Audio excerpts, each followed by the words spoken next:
My name is BruceSchulte. I was born here in Sioux City, Iowa, up at St. Joseph Hospital, which is not far from where I work, back in 1961. I've been an automotive technician for 35 years.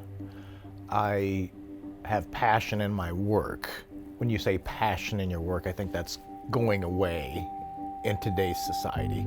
I guess I like to solve the problem instead of just replacing parts. You know, that person could replace the parts, but he didn't know exactly what it was, and that's what I do. I'm good at troubleshooting. Yes, neighborhood shop. That's what it used to be years ago when you had, in Sioux City you know, you had your smaller grocery stores, your smaller shops, and that's kind of going away too, which is, I think, is a little sad. Now the pay with me and another person, with the cost of living as it is now, it's real hard for a small business to make it, but we are making it. We're doing okay. We're doing a good job. Would I like more money per hour? Yes, but knowing that I'm my own boss makes a big difference to me, and the passion of my work means more than money. We were doing real good. We had a lot of the neighbor people come down, and our shop supports a lot of the neighborhood. Well, I guess the pandemic, you know, we've heard of it, and there was a lot of places that had restrictions, masks.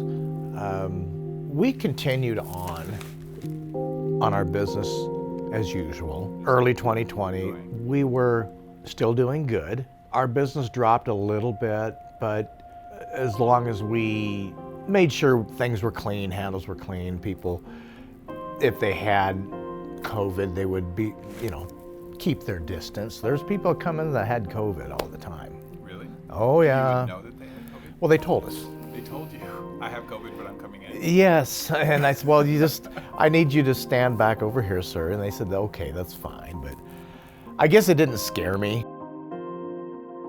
We were fortunate, but we never got the COVID for quite some time, but then, you know, it caught up with us.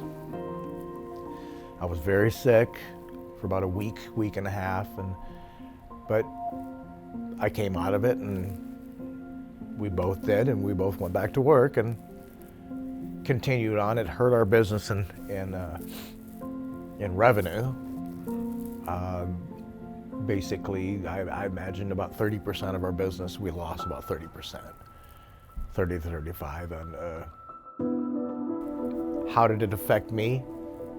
Well, I went from the shop to home, and I didn't go anywhere else. You know, I used to get up in the morning, go down to have some coffee at the restaurant, but the restaurant was closed. I used to go other places, but that place was closed.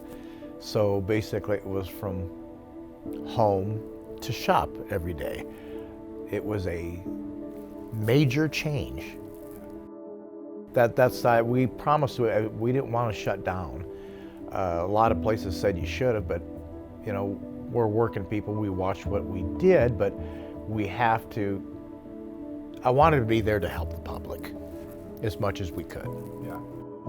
You know, they would say we have COVID, but we need this done on the car. A lot of people would just talk to us on the phone. Right. And they would actually drop the car off, and we had a key drop, and they'd put the key through. So there was a lot of people who were conscientious. They were very cautious. We worked on a lot of people's cars that way. Yeah. And, you know, they would pay over the phone. Well, my work is my personal life to an extent. You know, I like keeping up on troubleshooting on, you know, every vehicle has technical service bulletins. I would look in the computer to see, I would study that stuff. I guess that's what makes me a good technician, because I'm an ASE technician. That stands for Automotive Service Excellence. And I'm also an ASE Master Automotive Technician. That is the highest, the best you can get. So I thrive to get that degree.